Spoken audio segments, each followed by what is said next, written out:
In this eye-opening video, we delve into the recent actions taken by the Trump administration that put America's wild spaces at serious risk of exploitation.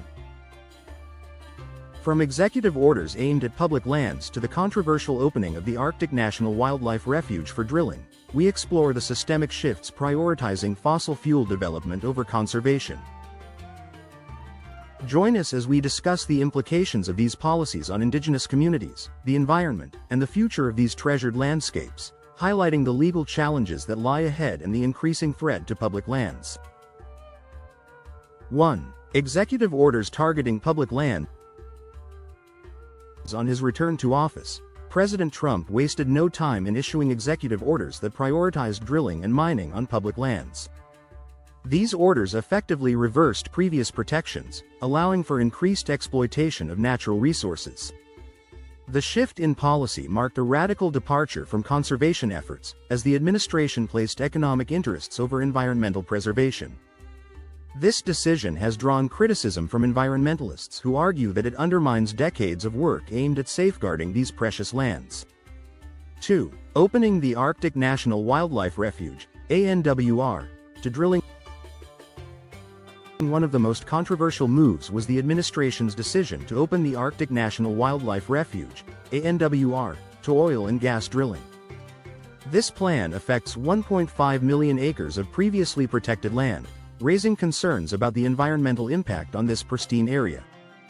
The ANWR has long been considered a symbol of untouched wilderness, and its opening to drilling represents a significant policy shift. Many fear that the ecological balance of the region, home to diverse wildlife, could be severely disrupted.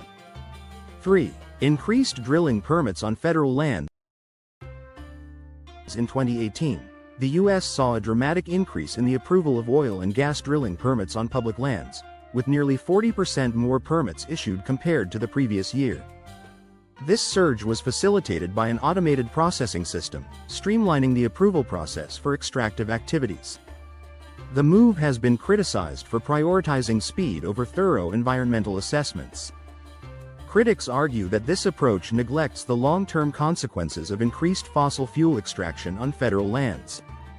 4. Auctioning California public land. Another notable action was the administration's decision to auction California federal public lands for oil and gas development. This marked the first such auction in 8 years, opening previously protected areas to extraction.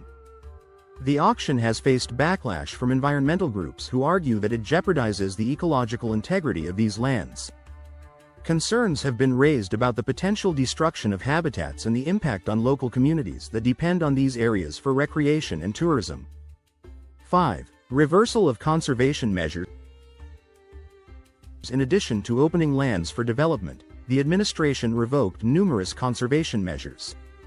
This included the termination of the American Climate Corps and directives to lease and drill in the Arctic Refuge. These actions represent a rollback of efforts to combat climate change and protect natural resources. Environmental advocates worry that the dismantling of these measures will have lasting consequences for the environment and future generations. 6. Legal challenges anticipated. The administration's aggressive approach to public land use is expected to face extensive litigation. Environmental groups and other stakeholders are preparing to challenge the legality of these decisions in court. Legal battles are anticipated to play out over the coming years, potentially delaying or halting some of the planned extractive activities. These challenges highlight the contentious nature of the administration's policies and the high stakes involved in the management of public lands. 7. Impact on indigenous communities. Drilling in areas like the ANWR poses a threat to the traditional practices and subsistence resources of indigenous peoples. These communities have relied on the land for generations, and the disruption caused by extraction activities could have profound cultural and economic impacts. Indigenous leaders have voiced their opposition, emphasizing the need to respect their rights and preserve their way of life. The potential loss of access to vital resources underscores the broader social implications of these policy changes.